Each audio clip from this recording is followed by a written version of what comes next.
Well, good morning, everyone. Thanks for being here. I'm very excited to get out of the office and to stop staring at a Bloomberg screen imagining the destruction of civilization, which is how I've spent much of the past few months. But talking about Bitcoin, I'm delighted to be joined by Peter Smith, who I've met before, and Eric, who I haven't. But we were just talking backstage about this vertical rise in Bitcoin. I suppose that's the best place to start. The entire currency is now worth about the same as Deutsche Bank, $33 billion. Where does it go from here? Peter? You know, I think that the one thing I've learned, or one of the few things I've learned after this long in the space, is that it's incredibly hard to predict the future price of Bitcoin. So I've generally tried to refrain from doing that.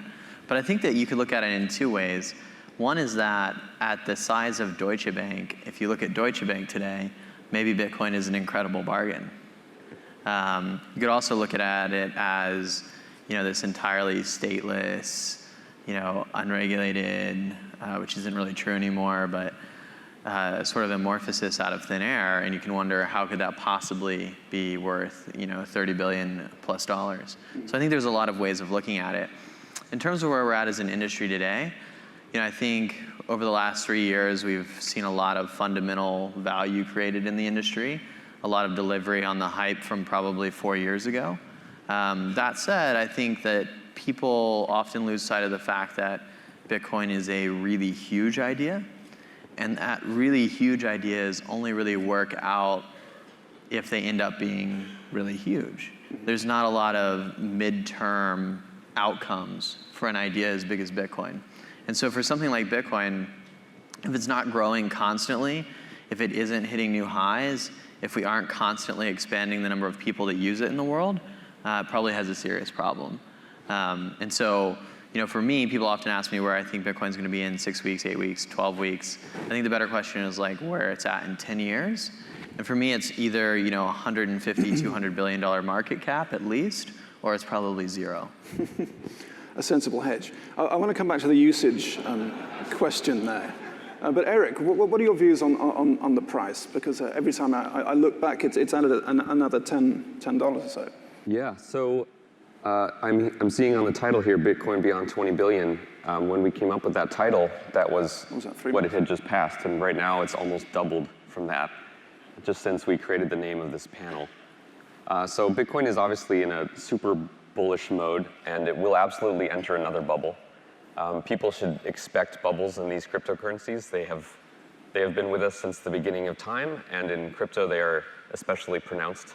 You cannot have a technology that has the promise of changing the world without people getting overly excited about it from time to time. And so while the fundamental value of Bitcoin might always be increasing as usage grows, the price is not going to move in a linear pattern up.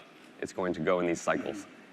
So people shouldn't be worried about them. They should be expected, and people should just be,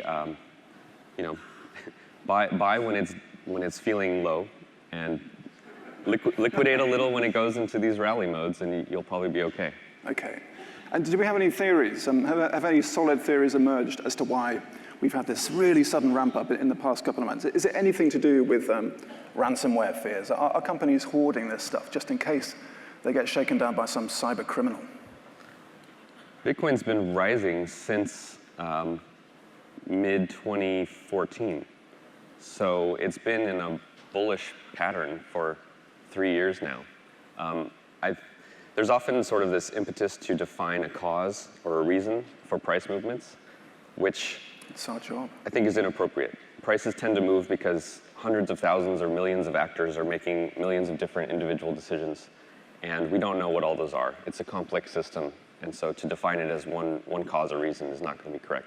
Mm-hmm. Peter, any views on the sudden surge, the pace of this escalation? I think the Bitcoin market has always been a momentum market. So from a classical trading perspective, different markets are characterized by different things, and the Bitcoin market has probably always been a momentum market. So there probably is this baseline of, is the price reflective of the fundamental utility of the ecosystem or not? And I think, like I said earlier, the fundamental utility of the ecosystem is drastically different today than it was 4 years ago. And a lot of that's reflected in the price. Particularly in the last 30 to 60 days, I think we've been seeing a lot of momentum build up. And then I think the other thing that we're seeing is rotation out of altcoins and ICOs. So, if you look at the volume that exchanges like Poloniex are doing, or Shapeshift, I think that, which is doing a great job, I think a lot of the volume into Bitcoin right now is actually not dollar or yen or euro into Bitcoin, but is rather alt digital assets into Bitcoin. And so I think as people, because people do view, a lot of these newer assets as more risky, and so when they make big gains there, they're selling down those gains and rotating into Bitcoin.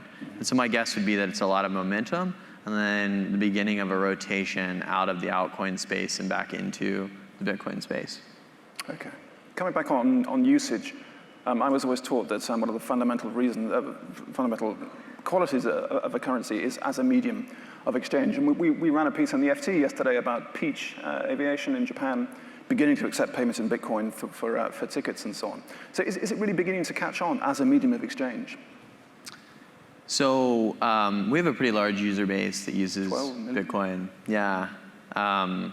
We'll do today about 200,000 transactions that are on a consumer level and then more on an enterprise level past that. And when we ask our users what it is that they use Bitcoin for or look at our own analytics, it's really the big driver is peer-to-peer payments. So about 71% of our users have done at least one peer-to-peer payment in the last 30 days. And it's usually cross-border. And so that volume really drives the business and drives a lot of the consumer level usage of Bitcoin today. Other big categories are stuff for digital goods. This is like online gaming and gambling, buying things like VPN credit. And then the third thing that people identify as a big motivator for them is as a store of value. But I think that one of the things people have to remember when they're trying to understand the digital currency space, and Bitcoin in particular, is that money isn't a single facet product. Particularly from the tech industry, people are looking for like cohort. What does this cohort do? What does that cohort do? What does this cohort do? And the reality is that if you've built a good money product, it has to be useful in a lot of ways. So if somebody didn't think that our product was good for storing value, they probably wouldn't transact with it very frequently. And the vice versa is true as well. And that makes building these products really complex, but it also is part of what makes working on them so exciting. In that context, does it help that you see so much momentum in the market? Prices literally changing on I think that for us, we've grown every year, whether the Bitcoin price went up or down. And so in many ways, it's irrelevant for us. I think when the market runs up really hard like this, I actually get I probably put my worry hat on.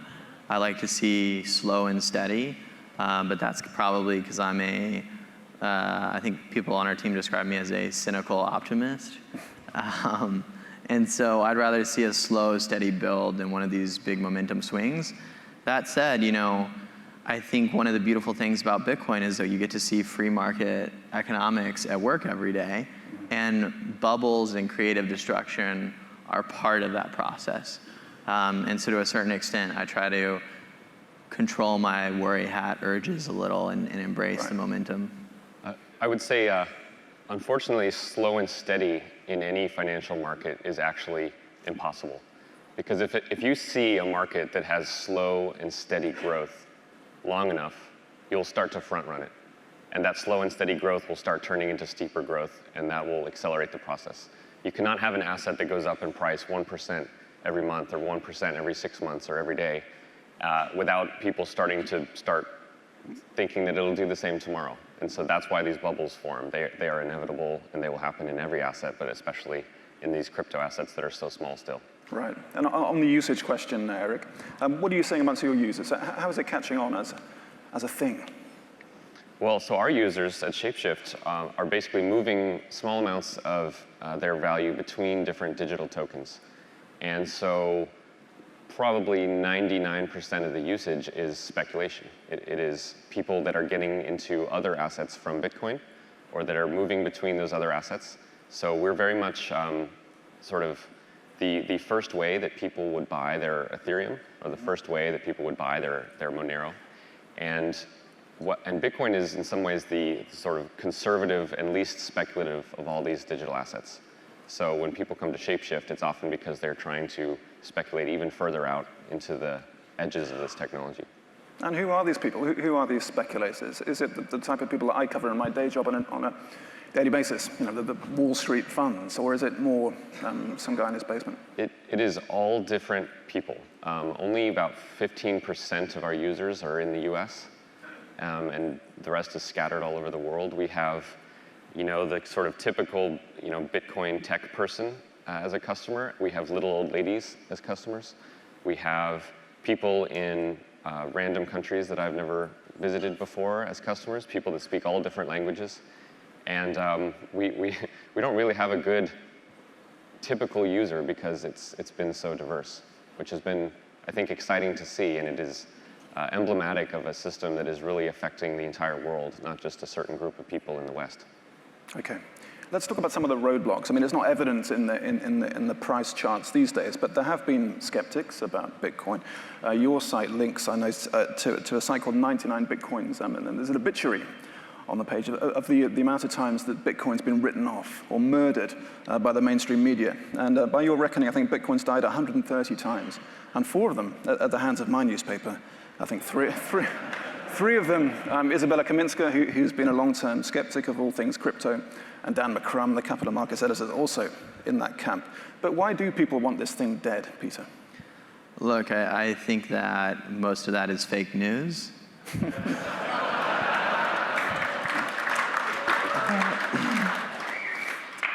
Oh boy, what a world we live in. But I think that for a lot of folks in the press, it is really hard to accept the idea that a bunch of crazy entrepreneurs, most of whom look more like me and less like Jamie Dimon, could pull something like this off. Mm-hmm. And I think what people often forget is that the world is really, the future is very hard to imagine when you're in the present, when you're the banking editor at the FT and you spend most of your time with the Jamie Dimons of the world and to a lesser extent, folks that look like that, whether it's the people on the IBM team or the people on the R3 team. I had to remove my tie before coming on stage. He did. He came fully suited with a tie on. And when you spend all your time with these people, it's easy to sort of believe this worldview that change isn't coming and it's not possible. I always encourage people to think about how much the financial system has changed in the last 50 years. If you sort of took a banker from 50 years ago and put him into a bank today, you have no idea what's going on. Mm-hmm. And I think the same will be true for a banker from 10 years ago to a banker 15 years from today. So I think in a 25-year period, we'll get just as much change. I think at the end of the day, you have to realize that in a 5 or 6 year period, a $50, $60 billion asset class has been created with relatively little capital. The capital that's gone into our space is the equivalent of one bank's IT budget for a migration to the cloud. And so the ruthless sort of drive and intensity that people like Eric are applying to this space is going to drive a lot of change that these guys, quite frankly, haven't seen coming, although they may increasingly see that coming today. Mm-hmm. But I think, to come back to your question on why it's declared dead so many times, is because there's all these cycles, right? And it's too easy to interpret. I'm sure we'll add a lot of obituaries if the market reverses and we go down below 2,000. People will be like, the Bitcoin market is crashing, it's dead. And people like Eric will be like, and we'll see you in 2 years. Is that right? So will you shrug it off? Issue with one thing you said, which was that that banking has changed so much over the last 50 years. I think it pretty much hasn't changed at all. I think the fact that someone still writes checks today, where you take this little piece of paper and you scribble on it with these numbers, you deliver the physical piece of paper to a bank, and then they contact another bank and make a payment happen behind the scenes. I mean, that's been the state of the art for several decades. The reason that Bitcoin is taking off is because banks have not been innovating. Banks have not been doing anything interesting or valuable or helpful to their users in any meaningful sense. And in fact, banking has gotten worse, more restrictive, more problematic. and people are sick of it. So now Bitcoin comes along and offers a brand new alternative, something that looks totally weird to people. And anyone who has faith in the old system or trust in the old system, or who is emotionally connected to it because they've been using that system their whole lives, they're going to have a natural aversion to this new thing.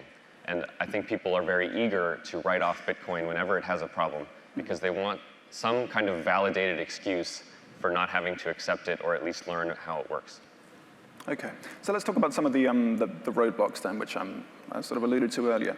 Where do you see the main problems if Bitcoin is to continue on its trajectory, maybe a slightly flatter trajectory, slow and steadier? Where are the real hurdles to overcome? The real hurdle to overcome is behavioral momentum. So the hardest thing about getting people interested in Bitcoin is that they have to learn something new.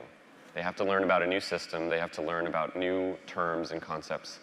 And that's hard for people. And unfortunately, they often don't care to learn about it until the price is going crazy. And then that finally gets their attention. And that's why every time Bitcoin goes through these bubbles, a whole new wave of users comes in, not because the fundamental technology was any better during the bubble, but just because that's the one impetus, the one emotional action that got them to actually pay attention and learn. So that's sort of, I don't want to call it laziness, because we all have the ways in which we are used to. But just getting people through that process, I think, is the biggest hurdle, and that takes time. Mm-hmm. Is that right, Peter? People, the problem? People are the problem, inevitably. But I think on multiple levels, the user behavior one is an interesting challenge. It's probably something we've spent more time on than almost any other company, and certainly have had more experience with than any other company. I think to a certain extent, a lot of that has been solved now. We've gone from it taking me 45 minutes to get people started on Bitcoin and get their first buy order in process, which would then take a week to deliver, to I was setting up somebody the other day in our office, and they went from no Bitcoin wallet to Bitcoins in their Bitcoin wallet in the space of 5 minutes. Right? So I think it's gotten a lot easier, and it will continue to do so. I think that to a certain extent, if we have a people problem, behavioral change is tricky. I think that we also have a behavioral sort of problem in our own industry, which is that at times we don't think big enough. Mm-hmm. At times we, sort of are, it's easy to sit here and be like, 20 billion, 30 billion, how far it's come. And in the end, 20, 30 billion is pretty trivial in the global financial markets. Like, we are still a trivial industry at best. And I think that remembering that is hard for people when you've seen it come as far as some folks like Eric have. And having the vision to continue to take risks, to continue to evolve, is so incredibly key. And large swaths of our industry struggle with that at times. I think the other thing that we have to be mindful of is the global regulatory environment. I was going to mention. I'm sure you were. It's a favorite journalism topic. And I think it's a good one, because I do think that as cryptocurrency and crypto assets become more and more important, there are going to have to be ways that we figure out how we're sort of going to coexist with the rest of public life. Mm-hmm. And we've already seen a lot of that over the last few years, with Bitcoin and other digital currencies beginning to be taxed and regulated and et cetera. As a sort of free markets background person, I think that for me, a lot of what's special about Bitcoin is that it brings, and digital currencies generally, is that they bring economic freedom to big parts of the world. But I think that over time, coming to a sort of neutral ground or peace with global regulators is going to be a big part of what we've done for the last 3 years, mm-hmm. and what we're doing for the next 10 to 15 years. Does that imply a current state of war if you're looking to get to peace? Oh, I don't think that there's a current state of war by any stretch of the imagination. Well, I saw you shaking hands with David Cameron on your Twitter feed. Yeah, he's a good dude. I think politicians after they leave office are way more reasonable than when they're in office. But But I think that for me, the last couple years has been really focused on explaining the idea of digital currency and digital assets to public policymakers.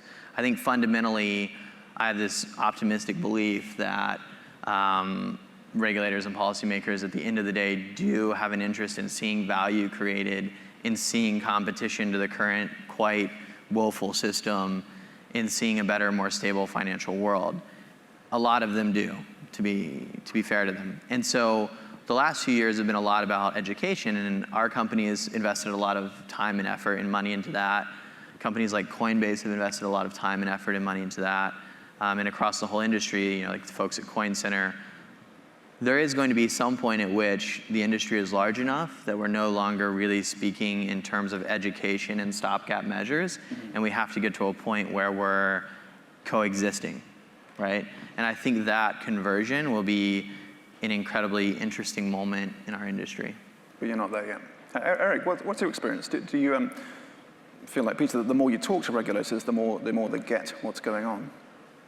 Can you repeat that? Is the solution to tackling some of these regulatory difficulties just communication? I don't know. I don't know what the solution to the regulatory issues is. I wish that was not something that the world had to deal with. There is enough challenge in building an entirely new system without a bunch of politicians coming in and trying to set rules about technology which they have no clue. I think if we had an analogy and we went back to the early 90s as the internet was getting started, and you had a regulatory climate back then that was similar to what we have today, you would have regulators coming out saying that in order to create a website, you need to have KYC done on you. Right. In order to put up a blog, you need a government-issued ID, and that needs to be, registered with the Council of National Content. You would basically have an entire internet that was set up on an assumption of control, and that would be an internet that I think none of us would actually want. That kind of absurd regulatory climate is what Bitcoin and the cryptocurrency world is dealing with today. But somehow it became normal and okay, and anyone who speaks out against it becomes sort of strange. And yet we all sit here using the internet and understanding how powerful and important that was.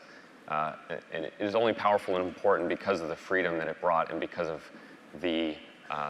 how little it was touched by regulators. That was the best thing that happened to allow the internet to bloom, and that's what I want to happen in crypto for the very same reason. So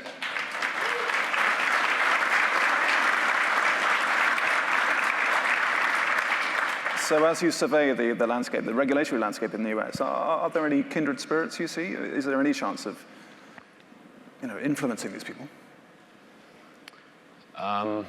If you have billions of dollars, you can influence them pretty well. I'll just leave it at that. Okay. Well, then perhaps that's a link back to the capital question. For what it's worth, I have a more optimistic view of regulators. For us, and I think that this is partly, despite my accent, the fact that we're a UK company, we've had probably a more productive experience from our early history being in the UK. And so in the UK, the regulatory environment is much less political. You can't affect the UK regulatory environment with billions of dollars. It's not about who has the most money. It's run by sort of career civil servants. And it's much less politicized, much less sort of hysteric environment and process. And so I think partly that's our early experience. And if you look at what the Bank of England is doing in our space, the Bank of England has pioneered a lot of the research around issuing a digital currency from the central bank itself, around how much risk does digital currency pose to the financial system. So they took the crazy contrarian view, and HMT rated digital currencies as the least risky, risk factor in their risk matrix last year. They thought that prepaid debit cards and phone credits were more risky than digital currencies, which is not the sort of position you'd ever see staked out by, most Western regulators. And so that's probably colored my view and made me more optimistic. The UK has absolutely been better than the US. Right. And I think that, on the internet, it's important to remember that this stuff is really nuanced. Like, we don't have an internet in the world today. We have the predominantly American internet, which is run by 1 or 2 companies, which is just as bad as the government running it. We have the internet in China, which is very much run by the Chinese government. We have sub-regional internets. We have the internet in the Middle East. Not all of these internets are perfectly free, open, and wonderful places. And even if you look at, like, as a content publisher, how hard is it to build up a content platform if you've been banned by Facebook? Nearly impossible. And so the idea that the internet today is this free and amazing and wonderful place, I think is something that only exists in our imagination, and hasn't existed for quite some time. What I'm interested in is, how do we get to a excellent place for the whole world? Not just for the US, which probably has the freest internet, absent the Facebook problem. How do we get to a part where our industry is inclusive and creates better, freer markets for the whole world? And I think to do that, we're going to have to work with global regulators and policymakers. Mm-hmm. Just looking quickly around the world, Japan, is that also on the leading edge of things? The industry and our company has gotten to the size where I don't really know what's going on everywhere anymore. And Japan is not a market that I can profess to have a lot of knowledge about. Right. But I hear from our team that's working on that market that they're doing really awesome things. Okay. And just finally on regulation, Eric, did you say, in the US you said it's a function of money, but around the world, do you think that there could be a frontier that really pushes this? Certainly opportunistic jurisdictions will realize that an entire new industry is being born, and that maybe if they are permissive and open and allow people to build things, those people might build things in those places. I think regulators and politicians are opportunistic, they're just people. So absolutely there will be some degree of that, and thank goodness. I think if it wasn't for that competition between jurisdictions, things might look a lot worse. Fine. I just want to get in a quick technical question, but I'm way off my area of expertise here, but I hear that there's a clogged transaction pool at the moment. How much of that is reflected in the price we see? Is it because people are simply unable to trade? So I don't think the mempool backup has a lot to do with the price. If anything, it's probably a drag on the price. This is a little bit to what I was referring to when I was saying that we forget that $30 to $40 billion is really quite trivial, and that we need to think a lot bigger. To get to the next level as an industry, we're going to have to scale, and we're going to have to scale in a lot of ways. Our own internal systems, like we've gone from handling, a couple thousand transactions a day a few years ago to, a couple 100,000. We have to scale at the protocol level, and then we have to scale at other layers as well. So layer on protocols and stuff like that. And I think that, the current run-up has really stretched the limits as to the amount of transaction throughput that the Bitcoin blockchain is capable of handling. And we're seeing that sort of max out, and the effects of that take hold today. Is that a function of the lack of capital you were talking about? I don't think it's a function of the lack of capital. I think it's a function of the fact that people can be problematic. And there's pretty widespread consensus among the commercial industry as well as the mining industry as to how to scale the core protocol. There's probably less consensus from 1 or 2 companies in the space that are not consumer companies, and then a lack of consensus among the development of one of the communities that maintains one of the clients that operates the Bitcoin network. I think that, people have asked me for the last year or two, at what point will we figure out what to do? And my sort of view is that we'll figure out what we need to do when we have no choice but to figure out what we need to do. That said, people are incredibly creative at routing around problems. And I think that we'll figure out how to route around this one when it's absolutely necessary to. Okay. And Eric, is there a technical infrastructure problem?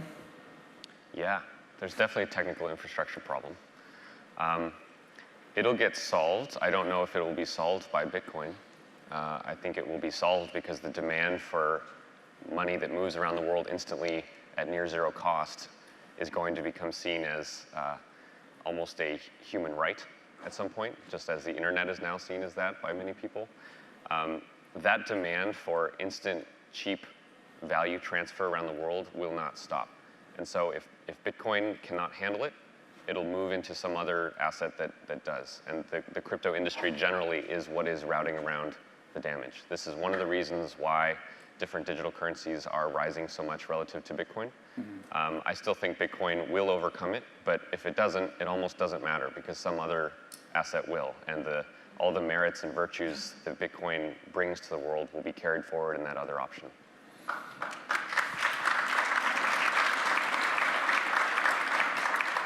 Okay, I think we've probably got time just for another quick question about Bitcoin's image.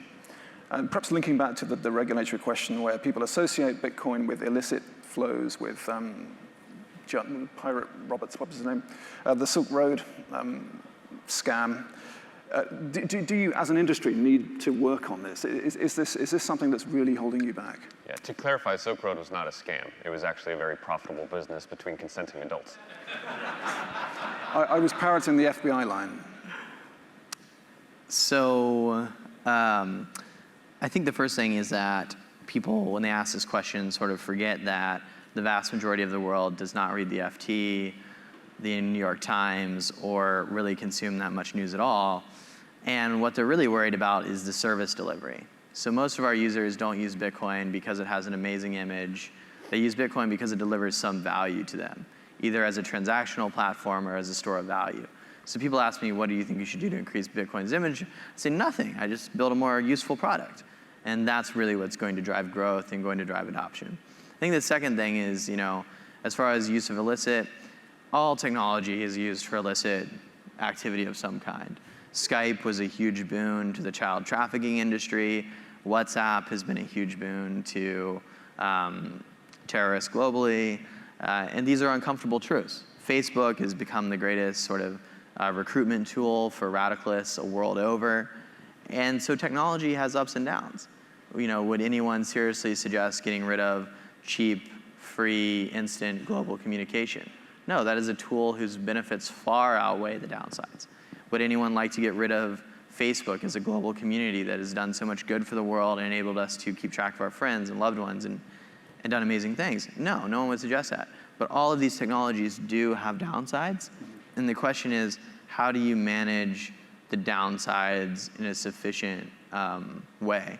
I think the activity in our space that concerns me the most is probably less the stuff you refer to and more consumer protection issues, which I think are closer to things that I worry about than some of the stuff that people normally worry about. But once again, that's a question of how do you sufficiently limit those downsides? Eric, do you want to come in on that? The image problem, in inverted commas. I mean, part of the image problem with Bitcoin, and this is a little frustrating, is that going back to that former point, there are a lot of journalists and other people that look for the bad and post that up in big letters as much as they can. And this is true in media generally, where the bad gets sensationalized. And so in Bitcoin, when it's complicated and a lot of people don't understand it, and then all they see are headlines of bad things that have happened, of course there's going to be an image problem. But I do not know of anyone who believes Bitcoin has an image problem who actually uses Bitcoin. Like once you use it and you've actually transferred value to someone instantly around the world, there's like a certain magic to it. And you suddenly have been transported into the future, and you look back on the entire fiat financial system, and you're like, wow, what was I waiting for? Why are all those people still using that nonsense? So anyone who's actually used Bitcoin, it's a non-issue for. And so I think as more people try it out, that image problem fixes itself. Right. I think, coming in on that as well again is like, you've never seen a FT story where the headline goes, "Good news, 1 million people used Bitcoin today for something awesome." Certainly haven't seen that yet. If you ever want to write that story, You know, and the other thing is that the industry has changed a lot. In some ways, you know, Eric and I are almost like dinosaurs or grandfathers or something, in and of that we don't have dress pants yet. And, you know, I make jokes about that, but, you know, you've seen huge corporates come into not the whole, like, you know, they've come into the, you know, DLT industry, but now they're coming into the Bitcoin or Ethereum industry. So you see folks like, you know, IBM that have come in, CME Group that's come in, like really big corporates, DRW, like hedge funds, banks. There's a bank in the Netherlands now that's putting Bitcoins in people's online banking wallets, like an actual bank. And make of that what you will. And then, you know, you have other things that have happened in the industry where, like, you know, our board is now, I'm the youngest person on our board. It's now, you know, chaired by a former bank CEO, Anthony Jenkins. There's another guy who's a former CEO of Skype on our board. You have other companies in the industry with sort of similar level people involved. And so I think in some ways, you know, I was out on a date recently, and hard to believe. And she asked me what I did, and I said, I work in fintech. And she said, oh, cool. And I said, well, what part of fintech? I said, well, I work in the digital currency space. And historically, that was a way to end dates. She said, she was like, oh, she's like, that seems cool. I was like, yeah. She's like, yeah, you know, it was like not a thing anymore. Wasn't adventurous or risky. I was kind of disappointed. It kind of made me want to like leave for a more promising and an exciting industry. But I think in some ways, you know, that's what success looks like, is things over time become, you know, more mainstream and more people are wearing dress pants. And if I look out at this audience today versus an audience at a Bitcoin, you know, or whatever we're calling it this year, conference 3 or 4 years ago, it has, you know, truthfully gotten a lot more mainstream. And that's a beautiful thing to see in many ways. Yeah. Someday Bitcoin will be boring. And it'll be boring like email is boring because everyone's using it. Right. Well, thank you very much, guys. Very good place to end it. Thank you.